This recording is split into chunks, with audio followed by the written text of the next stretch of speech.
And I guess I'll say at this point, we have this cluster thanks to funding from the Dean's Office for the College of Arts and Letters and its initiative to have um, interdisciplinary research clusters. And so we have a digital ethnic studies cluster in collaboration with the four ethnic studies, the distinct ethnic studies disciplines at San Diego State: Africana Studies, American Indian Studies, Asian American Studies, and Chicano Studies. This is the third in our speaker series. We've heard from a scholar in Asian American Studies and digital work, digital humanities, and a scholar in Latinx studies and sort of border studies at the juncture of digital humanities. So we're excited to be able to kind of move through this, all of the different emphases in our cluster with this talk today. And I'll just quickly read the San Diego State land acknowledgement. For millennia, the Kumeyaay people have been a part of this land. This land has nourished, healed, protected, and embraced them for many generations in a relationship of balance and harmony. As members of the San Diego State community, we acknowledge this legacy. We promote this balance and harmony. We find inspiration from this land, the land of the Kumeyaay. So welcome everyone, and Sureshi, jump in if I leave things out. So I have the honor of introducing everyone to Dr. LaShawnDa Pittman. She is the Joff Hanauer Honors Professor in Western Civilization at the University of Washington. Before joining the University of Washington's American Ethnic Studies Department, she earned her Ph.D. in sociology from Northwestern University. Following her graduate training, Dr. Pittman was a National Science Foundation postdoctoral fellow at her alma mater, Georgia State University. Dr. Pittman has made numerous significant interventions into multiple fields, and I'll just cover a few. She has published scholarship on economic survival strategies amongst grandmothers in severe deprivation. She has also researched and published on how Black women live with AIDS, HIV, and their coping mechanisms. Dr. Pittman has also published research on African-American youth with intellectual and developmental disabilities. Her most recent monograph comes out next month from the University of California Press and is entitled Grandmother While Black, or Grandmothering While Black, a 21st century story of love, coercion, and survival. In addition, in an interview, Dr. Pittman has called herself a, quote, social change-oriented scholar, teacher, activist. As an undergraduate at Georgia State, for example, she helped protest racial injustice that led to the creation of their Africana Studies department. Furthermore, Dr. Pittman engages in public humanities, as showcased in her appearance on the PBS documentary Beyond Ferguson. And today, we'll hear about Dr. Pittman's expertise in another area, digital humanities. We welcome you, Dr. Pittman, to San Diego State University and the Digital Ethnic Studies Cluster. And we're very excited to hear your talk today. Thank you so much, Alvin. I really appreciate it.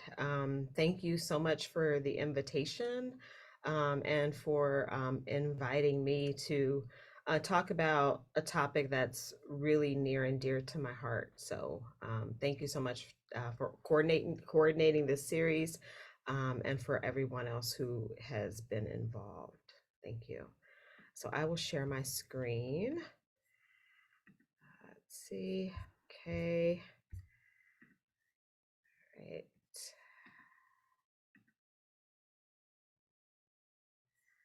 So the title of my talk today is The Urgency of Digital Ethnic Studies.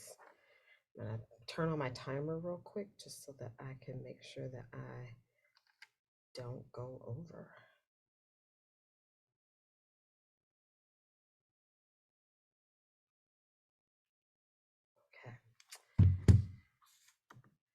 So my book actually is out now, which is not something that I anticipated happening. Like it's here. I don't have a copy yet, but people who pre-ordered it do. So there you go. Amazon, thank you for that. Let's see. A little bit about me, beyond what's already been noted, is that I'm pretty interdisciplinary in my work. I was trained that way, but I can say that being in an American Ethnic Studies department has absolutely made me an interdisciplinary scholar who I use various research methodologies, one of which I'll talk some about, which led to my interest in digital studies, um, and apply those methodologies to topics like health disparities, urban poverty, issues dealing with race, class, gender, family, and care work. So a little bit about how I came to Black digital studies. Essentially, I was working on the book that you just saw a little snippet of. And that book is part of my dissertation work from graduate school and part of my postdoctoral work while I was at the National Poverty Center of the University of Michigan. Generation, so to the government. Collecting data. And as I was, sorry about that. I was trying to mute somebody. I was still collecting data as part of the book that just came out, and writing articles. Once I got my tenure track position, was writing peer review articles and found myself sort of writing the same sentence over and over in some of these articles and book chapters. And it was that Black grandmothers today are having a qualitatively different experience than their historic counterparts. And I begin to wonder, beyond just sort of secondary data that spoke to like family life during slavery, how do we know that? Because given that I was like doing this deep dive into family care work and Black grandmothers specifically around family care work, I hadn't seen any book that dealt with their caregiving experiences that were historic in nature. And so I decided, and this is the ignorance is bliss moment, being on the tenure track, that I was going to write this big book that began looking at Black grandmothering beginning in slavery.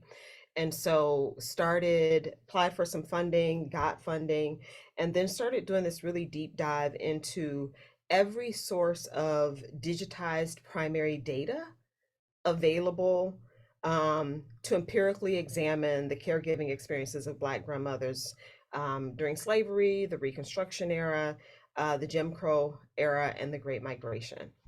Mammoth undertaking, to say the least. And I'll talk a little bit more about that data shortly.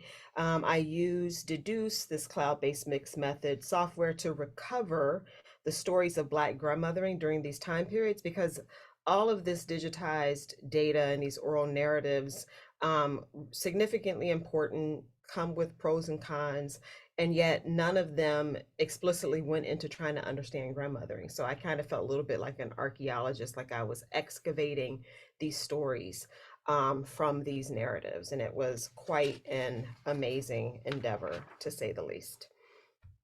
And so this again would be the first book that empirically examines Black grandmothering from a socio-historical perspective, and does so with while using primary data. So the title of my second book, not the first one from the first screen, is tentatively titled, "I'm Not Going to Always Be Here: Black Grandmothering from Slavery Through the Great Migration."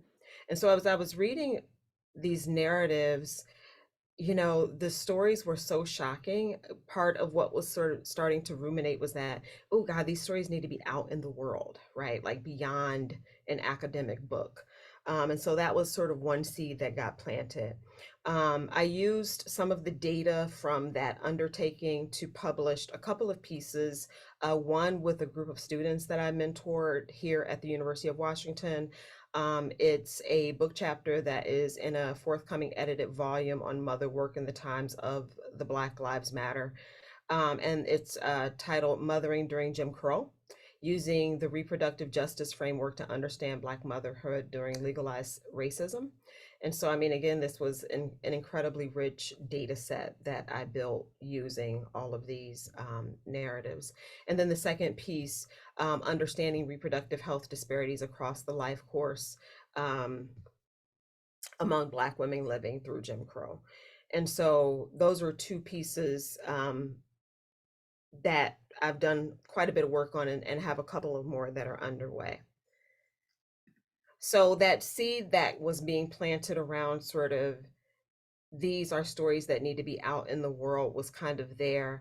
And I got the idea that I would teach Black digital studies. I was delving into all of these digital archives. It sort of moved me in that direction. And as I started preparing to teach this course, prepping and so on, something that came up with my research assistants, I remember sitting in a coffee shop with them here in Seattle, and they, were looking at me like, we don't know how to tell you this, but when we just started doing this research on Black grandmothers, and when you put in Black grandmothers into Google, porn comes up. It's like one of the top search results. And that is not uncommon, like for women of color. And sadly, what we think about is that being a phenomenon that is aged in maybe some way, but it actually happens across the life course. And so, I thought, where do you go to get a sense of who Black grandmothers are?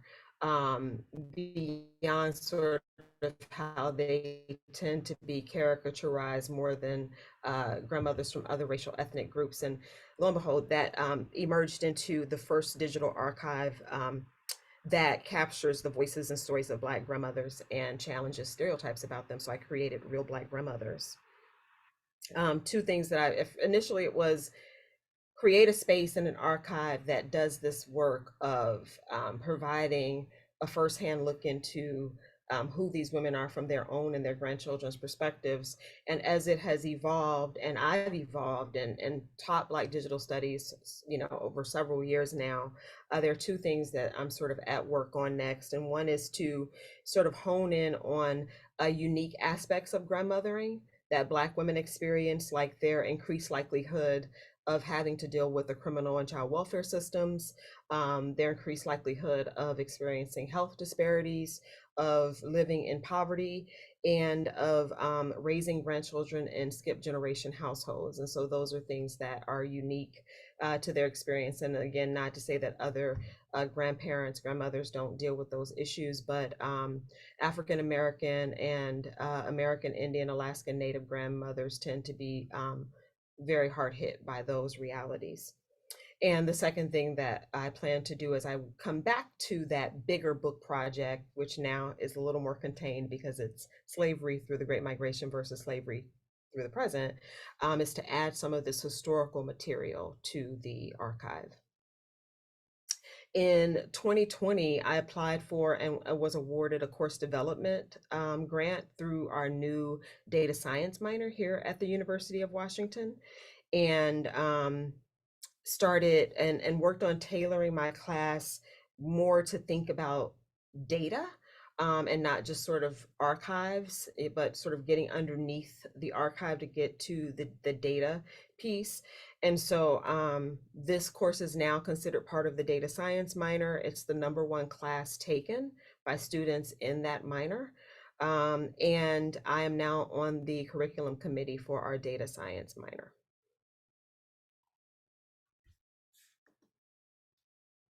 So there are lots of definitions about Black digital studies, so that people define it a lot of different ways. I'm going to share just one definition that I teach in my course. It's not the only one, but given our time constraints, it's the one that I feel is most relevant to what we're talking about today. And this definition comes from Kim Gallen, who is an associate professor of Africana Studies at Brown. Her work investigates the cultural dimensions of the Black press in the early 20th century. And interestingly enough, I came to Kim Gallen's work because she too created a digital humanities project. And it is the Black Press Collective, which I actually use in my course, and then found out more about her book and so on and so forth.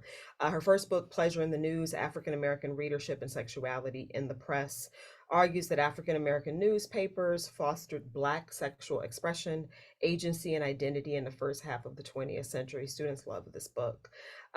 She's the founder and director of two Black digital humanities projects, the Black Press Research Collective and COVID Black. She's also the author of the field-defining article, Making a Case for the Black Digital Humanities. And this definition comes from that article. She says that Black digital studies is the intersection between Black studies and digital humanities. Precise definitions are elusive. The Black digital humanities reflects less an actual thing and more of a constructed space to consider the intersections between the digital and Blackness. She also says she seeks to articulate the relationship between the digital humanities and Africana, African American Black studies, so as to highlight how technology employed in this underexamined context can further expose humanity as a racialized social construction.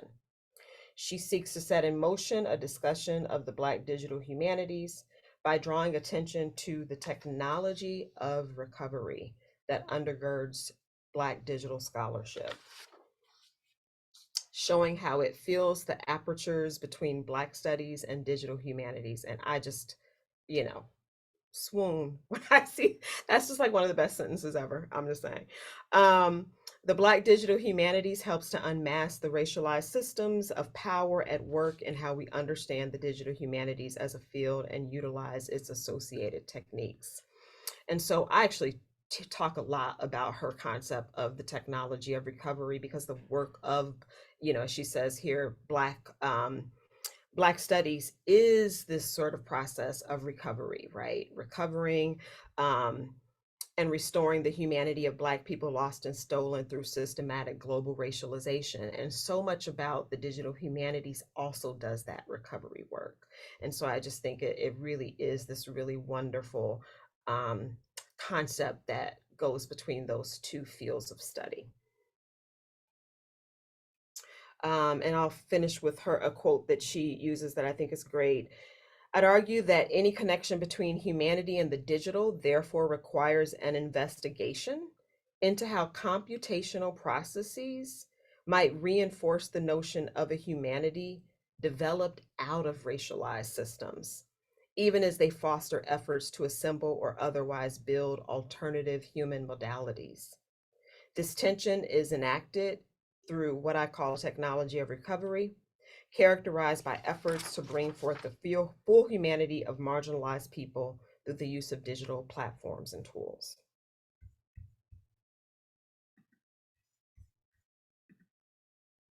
So one of the things that I argue also about Black digital studies, and particularly how I teach it and much of what I've seen in the field, is that it also inherently centers epistemology, which is the study of knowledge, its nature, validity, and limits, standards used to assess what we know or why we believe what we believe.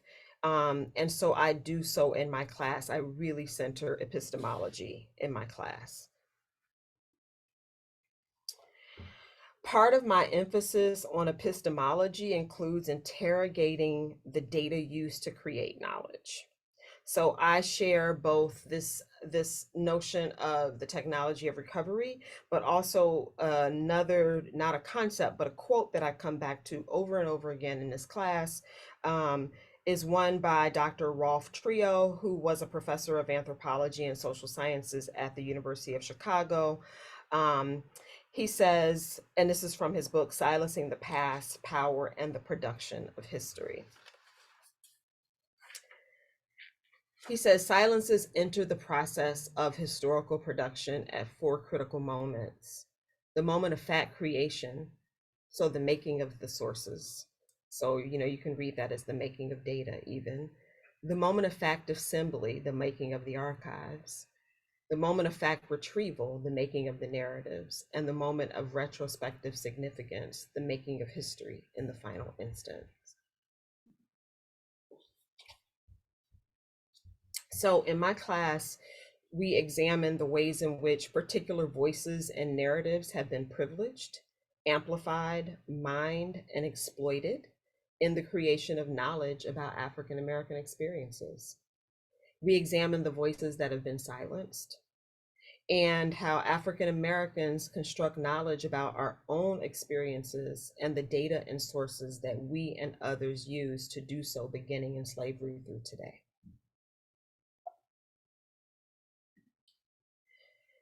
By the end of the course, some of what I get done with students in this very short quarter length class is that I promise that they'll have an understanding of the role of knowledge production in the shaping the narrative and experiences of African Americans. And this seems so basic, but it's not. Having a sense that like these narratives come from someplace. They are manufactured and created with a lot of intentionality on the part of creators. We interrogate different kinds of data that have been used to produce knowledge pertaining to African Americans and explain how that data has changed across historic time periods. So even though, you know, they can't wait to get to the technology part, like the AI and the social media and search, which we get to all of that. But one of the things that we really get to take advantage of is the digitization of some of these older sources of data, right? And so we look at everything from material objects, which, you know, things like textile making, what, you know, I have them read a little bit of Dylan Penningroth's work, who I love, where he talks about the ways in which the things that Black people did have during slavery, we bequeathed to the next generation. What were those material objects? You know, kind of anthropologically and archaeologically, what do they tell us about who African Americans are? We look at oral traditions because obviously, you know, that was Africa, but also, and not that Africa also had written traditions, but the oral tradition was very much important. And then you create a context where reading and writing is illegal, and so the oral tradition becomes even more salient. So we look at the digitization of folk songs. We look at the Alan Lomax archives, which are really insanely amazing. We look at the digitization of some folk tales. We really get into what are some of the challenges to digitizing, who gets to digitize, I mean, it costs money, where do the grants go, who gets them, so on and so forth. And I really have them look at the power underneath all of that. For instance, the largest archive for slave narratives are two archives, University of North Carolina, where it has the slave biographies and autobiographies, and the Library of Congress. And both of those are ripe with issues of power. And I have them really sort of look at issues of power. We look at slave owner papers, census data, the ways in which African Americans were sort of quote unquote counted, and that was part of what we knew about who Black people were from the perspective outside of our communities. We look at collections and research centers, private and public archives, you know, sort of the undertaking of the development of archives among Black communities and churches during the Reconstruction era. We look at the Black press, which was really significant and important from Reconstruction on. I mean, there were presses that existed prior to Reconstruction, but we really look at that history of sort of the Black press. And then we get into digital technologies like artificial intelligence, search, and social media. We examine historical, theoretical, conceptual, and empirical issues related to Black digital studies. Make sure. Okay, doing good with time. Particularly the ways in which African Americans have been agentic in portraying our own experiences, while at the same time grappling with structural constraints and playing to respectability politics that exclude the voices, experiences, and narratives of marginalized groups within the Black community. We critically investigate how African Americans are represented over time, using different data and mediums, and how those representations change depending on what and who is being considered in the process, right? So what can be everything from race in algorithmic models, big data, and who meaning Black people and other perspectives. Finally, we examine the ways in which technology has facilitated Black knowledge production and social movements, as well as its limitations. So that's a little bit about Black digital studies and the course that I teach. And these are some of the narratives that we examine, or some of the sort of data that we look at over this historical and chronological course. So slave narratives, Reconstruction era data, like I love that the Freedmen's Bureau data is now digitized and available. Same with Jim Crow oral narratives that are both at Duke and the University, Harvard University. Great Migration era data, we look at the efforts on the part of uh, digitizing the Chicago Defender, which was the most read newspaper during this time period. Then we look at a variety of digital humanities projects, right? Like smaller projects that speak to some of these topics. And then finally, in the post-civil rights era, we look at data from historically Black universities and colleges, research centers, Black Twitter, AI, and search. So a little bit about digital ethnic studies, because the title of this talk is The Urgency of Digital Ethnic Studies. So some of the hallmarks of digital ethnic studies, identified at least 4. Now, to be clear, there are probably lots of hallmarks. We don't have time to deal with all of them. So I'm just going to talk about 4 that I think are important in the short time that we have. So one is that research and teaching exists. So research and teaching that focuses at the intersection of digital humanities and ethnic studies fields, which was talked about early on in the introduction of the program that you all have there at San Diego State University, and that examines the interplay between race, ethnicity, and digital technologies.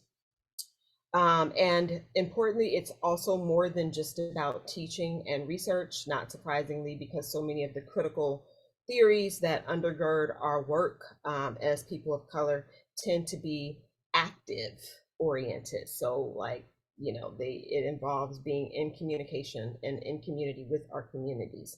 And so it's the application of digital ethnic studies in the world beyond the classroom. And we see that through various digital humanities projects and tools. And I'm going to provide some really great examples of that. And it extends and deepens critical theoretical perspectives. I teach all of these theoretical perspectives in my course, everything from Black feminism, critical race theory, and racial formation theory. And then finally, it addresses policies that calls for and brings to light policies that need to be put in place to address the technological harm done to BIPOC communities.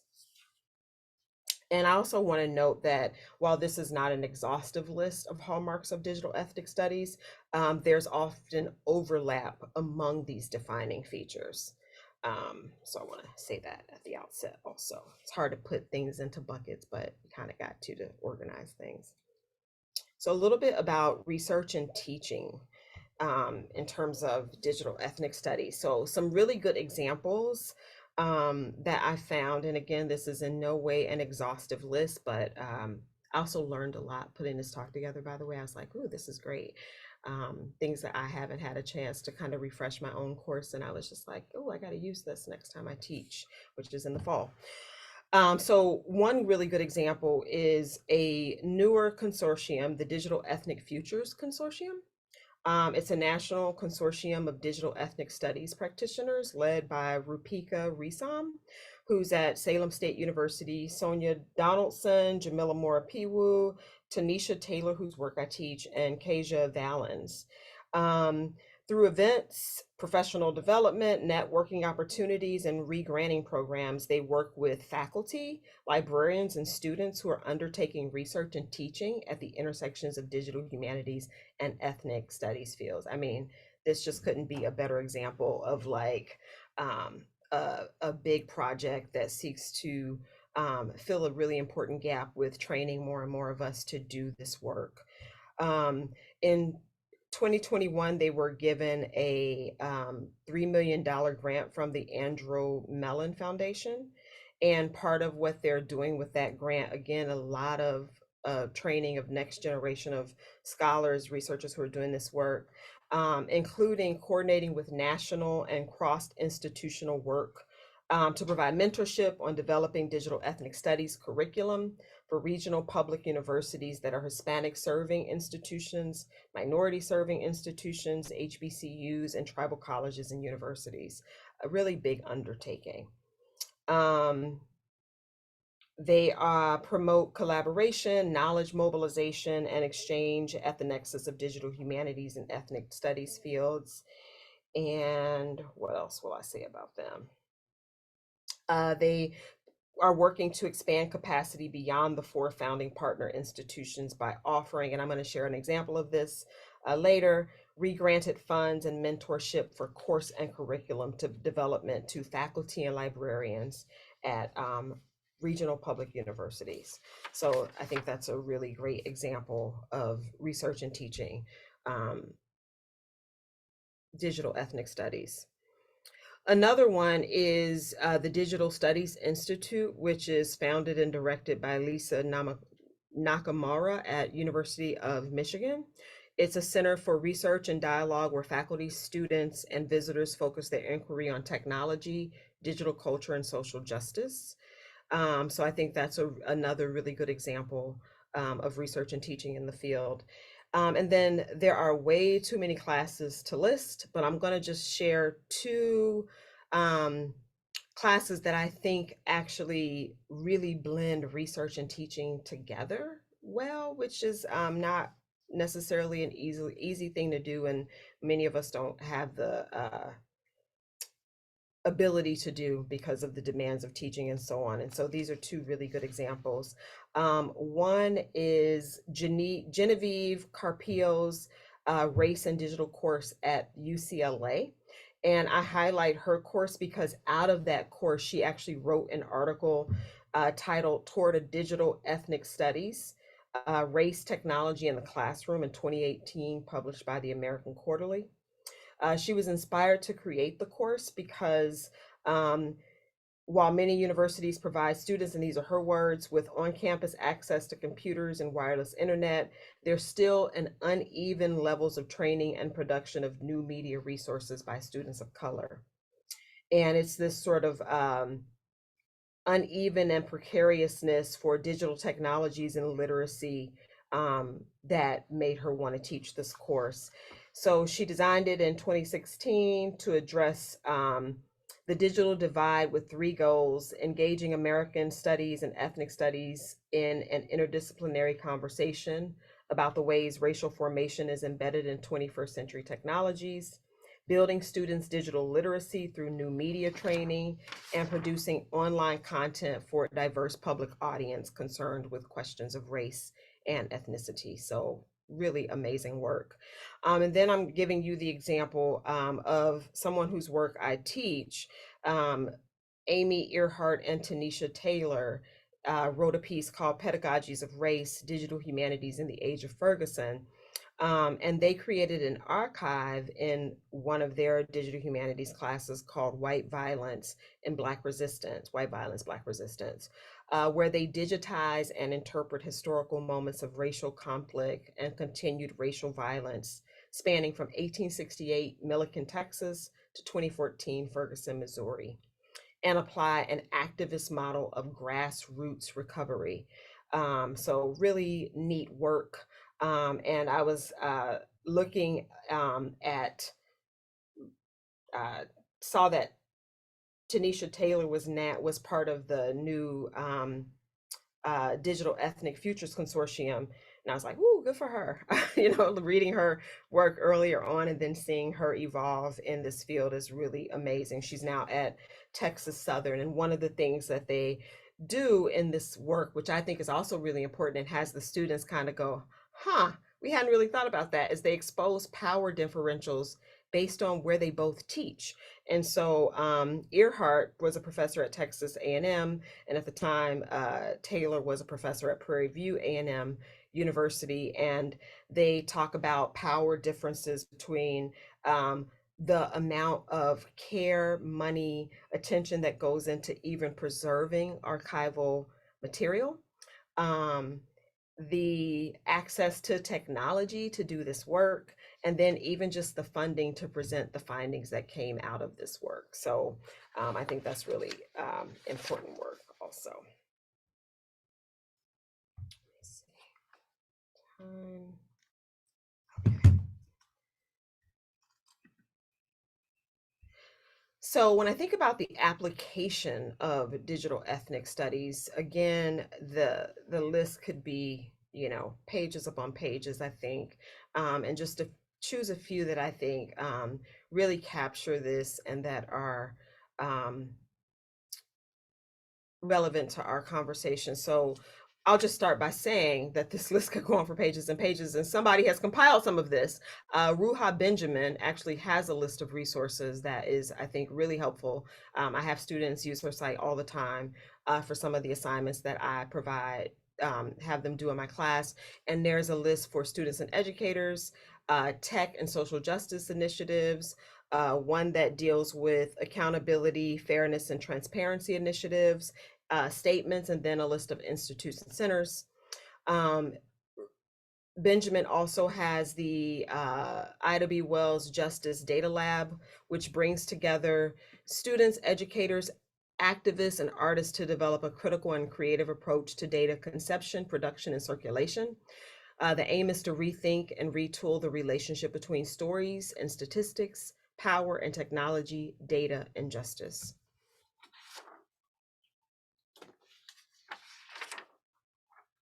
Another really good example is the Center for Critical Race and Digital Studies. It's a network of prominent public scholars of color who produce research, distribute knowledge, and convene stakeholders at the intersections of race and technology. I'll just say what their aim is. It's to ensure that technologies we design and build strengthen democracy, reduce inequality and discrimination, minimize disparate harms, expand opportunity, and provide the means to empower communities of color. And that was spearheaded by Sophia Noble, who wrote Algorithms of Oppression. And I'll get to her work shortly. What I love and think is really relevant to our conversation here about this center is that you can filter what you're looking for by ethnic study. So they have Africana, Asian American, East Asian, Latin American and Latino, Middle Eastern, Pacific Islander, and South Asian as options to filter what scholars who are doing work in that area and work in those areas. Here is another one that's housed at the Digital Studies Institute at the University of Michigan. I just found out about this, it's new. DISCO. Thought that was a really neat name also. Stands for Digital Inquiry, Speculation, Collaboration, and Optimism Network. And it's a new network of researchers, artists, technologists, policymakers, and practitioners that challenges digital, social, and racial inequalities. Racism and ableism are at the heart of digital industries and are taken for granted through its development, implementation, and user culture. What I also think is really neat about DISCO is that it is a network of 5 research labs that provide mentoring and publishing opportunities, public programming on cutting edge digital topics. And that, I mean, it's amazing to see the work that they're doing. Hold on one second. And just to give you a sense of some of those 5 labs, one exists at Purdue, one at the University of Maryland, at the University of Michigan, Georgia Tech, and Stony Brook. And so they tackle everything from digital accessible futures, where they deal with crip wisdom, so things like care networks, digitally mediated mutual aid, deep learning that attends to lived experiences of disability, emerging modes of arts-centered research, production, and presentation. So just a wide variety of work that these different centers are doing. So I think that's a really great application of digital ethnic studies. I also love teaching the work of Joy Bulam Winnie, sorry. I love teaching her TED Talk and how she came up with the idea to create the Algorithmic Justice League, which tries to raise awareness about the impact of AI, equip advocates with empirical research, build the voice and choice of the most impacted communities, and galvanize researchers, policymakers, and industry practitioners to mitigate AI harms and biases. And that's taken directly from Joy's site. Another really neat application of digital ethnic studies is the Diaspora Solidarities Lab, which is a multi-institutional Black feminist digital humanities partnership that supports solidarity work in Black and ethnic studies by undergraduates, graduate students, faculty members, and community partners committed to transformative justice and accountable to communities beyond the Western Academy. They just received a $2 million grant from the Andrew Mellon Foundation. I also love to teach, and I think this is like one of sort of those finds that I'm always grateful that I found early when teaching this course, the Text Encoding Initiative. It's a consortium which collectively develops and maintains a standard for representation of text in digital form. Its chief deliverable is a set of guidelines which specify encoding methods for machine readable text, chiefly in the humanities, social sciences, and linguistics. And I use this by having students go and look for digital humanities projects that are African or African American centric. But I went back through it recently in preparation for this and found a variety of projects that speak to digital ethnic studies. There's a Japanese text initiative. There's digital archives and specific cultures. There's an African languages lexicon project. So there's a variety of projects that I think lend themselves well to thinking about digital ethnic studies. And then there are, as we all know, on this call, that there are lots of university-based projects, and increasingly universities are putting their digital humanities projects that are undertaken by their faculty and students on their actual websites. But there's also the Digital Humanities Awards website is also a really neat list of digital humanities projects that people have been involved in. And what I like about this particular site is that it encourages representation from minority languages. So there were lots of different languages when I checked this out recently, cultures and areas of the digital humanities.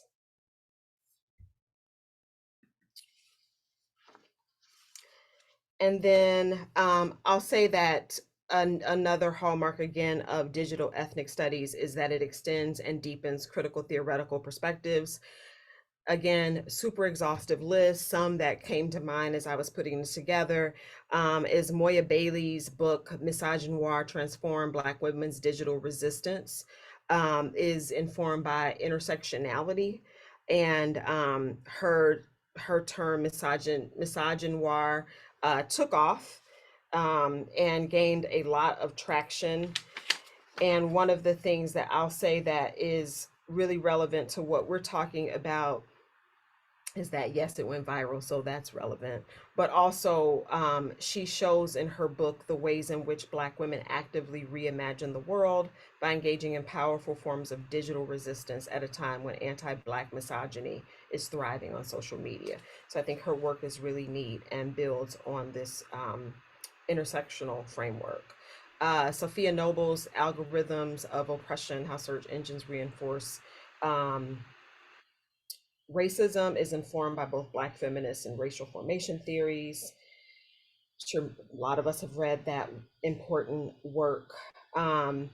Lisa Nakamura's work, particular concept of cyber types, is advances a critical race framework. Cyber types she defines as the distinctive ways that the internet propagates, disseminates, and commodifies images of race and racism.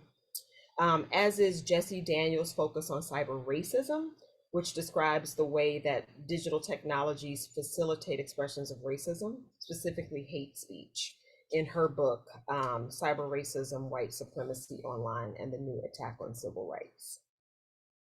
And then finally, I mentioned this earlier, but the Diaspora Solidarities Lab also is very much shaped by Black feminist thoughts. Black feminist thought. We'll talk more about that during Q&A if you'd like to come back to it. And then relative to policy making, you know, lots going on there. So I'll say one source that is incredibly useful is the Civil Rights, Privacy, and Technology table, which this is taken from their website, breaks down silos between groups in the civil rights, digital rights, media justice, and public interest sectors to advance the digital civil rights movement. And so it was founded in 2011 by the Ford Foundation, and now has evolved to include more than 30 organizations that are collaborating to lead successful national and regional campaigns and set the digital agenda civil rights. And so some of the topics that they deal with and policies that they kind of go into are ending high-tech profiling, ensuring justice and automated decisions, preserving constitutional principles, ensuring that technology serves people historically subject to discrimination, defining responsible use of personal information and enhancing individual rights, and making systems transparent and accountable. Another really good source in terms of policies relevant to digital ethnic studies is the Center for Information Technology Policy at Princeton. And they lay out, again, similar to the Civil Rights, Privacy, and Technology table, a set of topics that are really important for thinking about policy relative to sort of the negative ramifications of technology on historically marginalized group. And then lastly, the Center for Critical Race and Digital Studies has a law and policy section. Time. So why urgency? So in 2020, amid protests over racial inequality, some conservative activists began using critical race theory, as we all know, proclaiming that we were trying to rewrite history, redesign the future of the United States. This is a quote by Greg Abbott, governor of Texas, and undermine the very values and core of what America stands for, is the rest of the quote. Throughout the 2021 legislative session, there were bills that were centered on a list of prohibited divisive concepts, quote unquote. And this originated with the 2020 September executive order signed by then President Donald Trump, which banned certain types of diversity training in federal agencies. I'm not sure if you all remember that, but it had this sort of ripple effect. The order has been revoked by President Joe Biden, so that no longer are trainings prohibited that deal with certain ideas, for example, that one race or sex is inherently better than another, so on and so forth. Since 2021, 44 states have introduced bills or taken other steps that would restrict teaching critical race theory or limit how teachers can discuss racism and sexism, according to an Education Week analysis. 18 states have imposed these bans and restrictions either through legislation or other avenues to limit how race and discrimination can be taught in public school classrooms. Even states without critical race theory legislation, school boards and parent groups have challenged curriculum choices, sought to remove library books, and call for teachers to take down flags or banners supporting social justice causes. Some teachers say they are under heavy scrutiny. This data visualization is by Emmy Patty Harris and Isha Pendharkar. And I'll say that the light blue are bills that have been signed into law or similar state level action that was approved. The red are bills that have been vetoed, overturned, or stalled indefinitely. Gray, there's been no state level action or bill introduced. As you can see, there are very few states that have not been impacted by the ripple effect of this counter-curricular movement. And then black are bills that have been processed or are, I'm sorry, not black, but dark blue are bills that have been proposed or is moving through state legislature. So you can see this is a real issue. So in the first comprehensive look at banned books throughout the 2021 school year, PEN America, in their report, Banned in the United States, Rising School Book Bans Threaten Free Expression and Students' First Amendment Rights, covered the first 9 months of the school year, and it sheds light on the role of organized efforts to drive many of the bans. So even though over 70% of Americans don't support these bans, they are still very much taking place and gaining momentum. And interestingly, they reflect the work of a growing number of advocacy organizations, not reactive parents, as some people may think is the case, but advocacy organizations that have made demanding censorship of certain books and ideas in school part of their mission. PEN estimates that at least 40% of bans listed in the index are connected to either proposed or enacted legislation or to political pressure exerted by state officials or elected lawmakers to restrict the teaching or presence of certain books or concepts. They identified at least 50 groups involved in pushing for book bans across the country, operating at the national, state, and local level, and have found that they are responsible for, wait 1 second, make sure I got that right, at least half of the book bans enacted in the country, 50 groups. And most of these groups, 73%, were created since 2021. Again, this ripple effect of that earlier policy on the part of former President Donald Trump. And so you see here the places that are most impacted by this ban. And they found 2,532 instances of individual books being banned, affecting 1,648 unique book titles.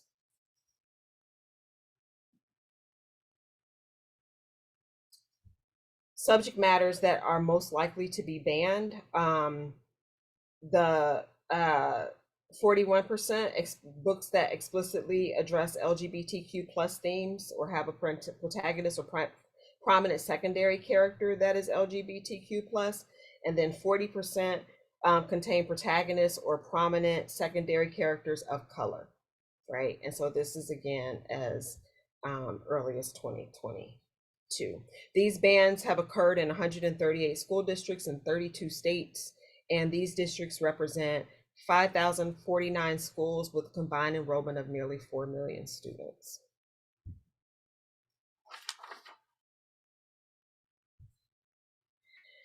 As you all know, you're in the lovely state of California. You are the first state that is now requiring ethnic studies courses for graduation. This will start in 2025, 2026, and affect the graduating class of 2030. And so, you know, one thing that is really deeply relevant and important to this conversation are the, again, sort of the efforts that are underway right now that are this counter-curricular movement that's taking place. The University of Hawaii at Manoa, Assistant Professor Ethan Chang has done research in this area, and he explores how a group of white parent activists have challenged ethnic studies in California and have gained nationwide attention doing so, and found that they engaged in 3 strategies to get this work done. Crafting innocent victim narratives, so positioning in this case their white sons and grandsons as victims or targets of ethnic studies. crafting coalitions with parent groups that don't necessarily have a bone to pick with ethnic studies, but that feel like by focusing on ethnic studies, they may be taking resources away from issues that their children are dealing with, for instance, learning disabilities. And then important to our conversation, using digital media. One of the things that Chang says is that he was really struck by how something said in a school board meeting could get picked up in a local paper, whether it was true or not, find itself on Fox News and go viral, and how difficult it was for people of color to draw attention to the importance of ethnic studies, but how easy it was for these kinds of inflammatory remarks to gain so much attention in such a fast and way. And I'll just end with a couple of quotes that I think are really important examples of the ways in which we are collectively, I think, responding to this urgency and what's at stake as we think about the necessity of responding to this urgency. So one of the quotes is by Rupika Risam, who is again the head of Digital Ethnic Futures Consortium, and I think it wraps back up to my point and what I really try to capture in my own work in the classroom and in my research, which is she found that while many private universities have digital humanities courses, recent research shows that less than a quarter of public universities offer these opportunities despite high interest on campus. And I think now with ethnic studies being a requirement in the state of California, we're going to be needing a lot more of this work happening at both the high school and college level. And she says, in a digital world, we are risking a deepening divide when it comes to the stories we hear and who is telling them. So thank you. I will stop there. I had another quote, but I want to have time for questions. So